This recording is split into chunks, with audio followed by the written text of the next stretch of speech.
বকুৰ মন্দিৰা এমচিত বিধ্বংসী অগ্নিকাণ্ড ৩ লক্ষাধিক টকাৰ সম্পত্তি ভস্মীভূত। সন্ধিয়া ভাগত কামৰূপ জিলাৰ বকুৰ মন্দিৰা এমচিত সংঘটিত অগ্নিকাণ্ডৰ ঘটনাই অঞ্চলটোত তীব্ৰ চাঞ্চল্যৰ সৃষ্টি হৈছে। জানিব পৰা মতে মন্দিৰা এমচি গাঁৱৰ সংসাৰ আলী আৰু সালাম আলীৰ ঘৰত এক ভয়ংকৰ অগ্নিকাণ্ডৰ ঘটনা সংঘটিত হৈ দুটাকৈ বাসগৃহ ভস্মীভূত হয়। এই অগ্নিকাণ্ডত প্ৰায় ৩ লক্ষাধিক টকাৰ সম্পত্তিৰ ক্ষতিসাধন হোৱাৰ অনুমান কৰা হৈছে আৰু ইয়াৰ উপৰিও যিমান মূল্যৱান কাগজ পত্ৰ সকলো অলপ সময়ৰ মাজতে জুইৰ লেলিহান শিখাই পুৰি ছাৰখাৰ কৰে। মমবাতি জ্বলাই ঘৰৰ পৰা ওলাই অলপ সময়ৰ বাবে ৰান্ধনী ঘৰত গৈছিল। তাৰ পিছত আহি দেখে তেওঁৰ ঘৰত জুই লাগিছে। অলপ সময়তে ঘৰখন ভস্মীভূত হৈ যায়। এতিয়া এই পৰিয়াল দুটাৰ থকাৰ কোনো বাসগৃহ নাই। গতিকে অসম চৰকাৰক ৰাইজৰ ফালৰ পৰা বিনম্ৰভাৱে অনুৰোধ জনাইছে যাতে পৰিয়াল দুটাক চৰকাৰৰ ফালৰ পৰা কিছু সাহায্য প্ৰদান কৰে। মই বাহিৰত আছিলোঁ, মোৰ ঘৰত ডাঙৰ ঘৰত মম লগাইছিলোঁ।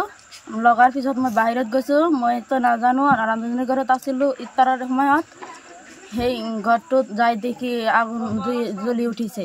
উঠাৰ পিছত নিবতে দুটামান ঘৰ পুৰি গৈছে। গোহালি ঘৰ আৰু মোৰ থকা ঘৰখিনি আৰু ৰান্ধনী ঘৰবিলাক গোটাইবিলাক পুৰি চাই হৈ গৈছে। ধন সম্পত্তি বহুতবিলাক আছিল আৰু বেৰ বোজাই ধান আছিল, ধন ভৰালি আৰু কাগজ পাতি বস্তু পাতি সোণাৰ জেহাৰ পাতি গোটাইবিলাক আছিল। গোটাইবিলাক পুৰি চাই হৈ গৈছে। বাহিৰত ওলাব নোৱাৰিলোঁ। আনুমানিক কিমান টকাৰ বস্তু আপোনালোকৰ পুৰি ধ্বংস হৈ গ'ল? ২-৩ লাখ হ'ব।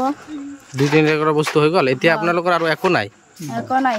থাকা জাগাও নাই? নাই, গোটেই ঘৰটো পুৰি গৈছে। আপোনালোকৰ দুটা ঘৰ আছিলে? হয়, দুটা ঘৰে পুৰি গৈছে। হয়। আৰু প্ৰয়োজনীয় যিমান নথি পত্ৰ আছিল সকলোবিলাক পুৰি গৈছে। সকলোবিলাক পুৰি গৈছে। কাগজ পাতিবিলাক গোটেইবিলাক পুৰি গৈছে। প্ৰমাণ পত্ৰ একো নাই।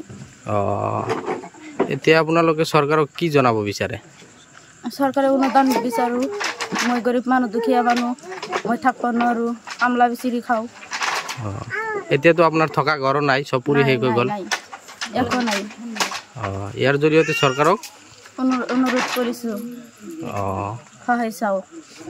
চৰকাৰৰ পৰা সহায় বিচাৰিছে? হয় হয় দাদা, আজি বিৰাট দুখৰ বিষয়। আমাৰ যেহেতু আমি ইছলাম ধৰ্মী মানুহ, ৰমজান মাহ, এই ৰমজান মাহৰ সময়ত আমি ইফতাৰৰ সময়ত চব মানুহ ইফতাৰ কৰিবলৈ, আল্লাহৰ নাম গাবলৈ মানে ইফতাৰ কৰি আছোঁ। ইয়াৰ মাজতে হঠাৎ কৰি আমাৰ গাঁৱৰ সংসাৰ আলীৰ ঘৰত আৰু সালাম আলীৰ ঘৰত হঠাৎকৈ ধাও ধাও কৰি জুই জ্বলি উঠিল। আমি ইফতাৰ এৰি দৌৰাদৌৰি কৰি ৰাইজৰ মানুহ আহিলোঁ। আহি ঘৰ দুটা আমি ৰক্ষা কৰিব নোৱাৰিলোঁ। কিন্তু আমি আহি চালোঁ ঘৰ দুটাৰ মানে কি ক'ম আৰু ক'বলৈ ভাষাই নাই। এনেকুৱা জুই লাগি ছিন্ন বিচ্ছিন্ন কৰি মানে একবাৰে ধ্বংস হৈ গৈছে।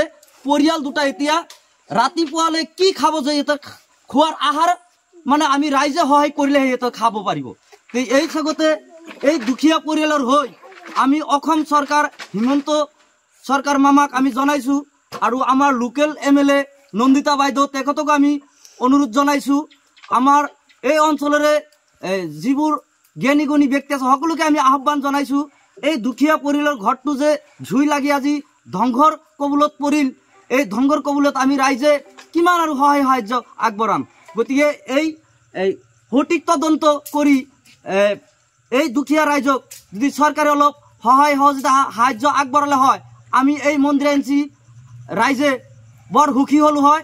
আৰু চৰকাৰক বিনম্ৰ অনুৰোধ জনাইছোঁ এই দুখীয়া পৰিয়ালৰ হৈ যাতে এই ঘৰ পোৰা পৰিয়ালটোক যাতে কিবা চৰকাৰীভাৱে সাহায্য আগবঢ়ায়। ইয়াৰ চাগতে ঘৰটো জুই লাগিছে, কিবা মানে কেনেকৈ লাগিল আমি মানে হতংকিত হৈ গৈছোঁ।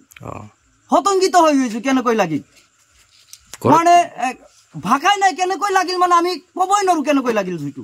ঘৰততো মূল্যৱান বহুত ডকুমেণ্টছ আছিল, চব পুৰি গ'ল। ঘৰত দুখীয়া পৰিয়াল, আপোনালোকে জানে আমাৰ চৰ্চাপাৰী অঞ্চলৰ মানুহে আমি এটা ঘৰতে চব কাগজ পত্ৰী নথি পাত্ৰ যি থাকে আমি চব এটা ঘৰতে ৰাখোঁ। আমাৰতো আৰু সেনেকুৱা চিষ্টেম নাই থবৰ কাৰণে। যি আছিল আৰু চব গেল পুৰি। জাগাটো কোনখিনিত আছে? এইটো জাগাটো হ'ল মন্দিৰা এনচি গাঁও, বক থানাৰ আণ্ডাৰত।